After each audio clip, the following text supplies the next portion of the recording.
هو صوم الميلاد اسمه ايه؟ سؤال غريب صح؟ مبدئيا ما اسموش صيام الميلاد.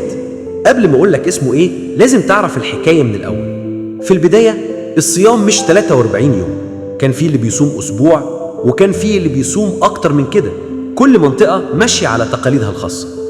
في القرن الرابع الرهبان بس اللي كانوا بيصوموه وكان الصيام 40 يوم. القرن الخامس بدأ الشعب يصوم لكن مفيش ميعاد ثابت، كل كنيسة حسب العادة والتقليد المحلي.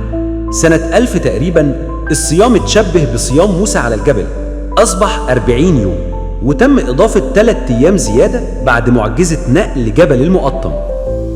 الصوم كان صارم جدا، ممنوع فيه الزيوت، صيام انقطاعي حتى الغروب، ممنوع فيه السمك نهائيا.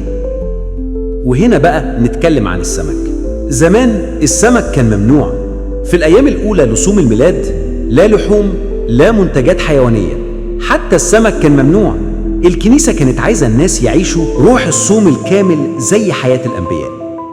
بعد فترة السماح بالسمك كان تدريجيا.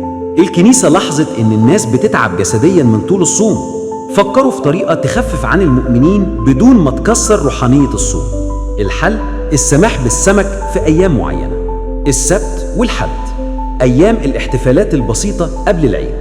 وكان سبب السماح بالسمك أكل خفيف لا يفسد الصوم الروحي، مصدر بروتين مهم يساعد الناس على تحمل طول الصوم، أرخص وأسهل، متاح للناس العاديين أكتر من اللحوم. وطبعا هتسأل بعد ده كله اسم الصيام إيه؟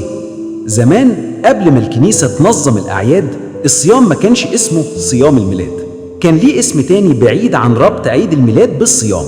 كانت الكنيسة مركزة على التجسد، فكان الاسم صوم التجسد أو صوم التجسد المقدس. ليه؟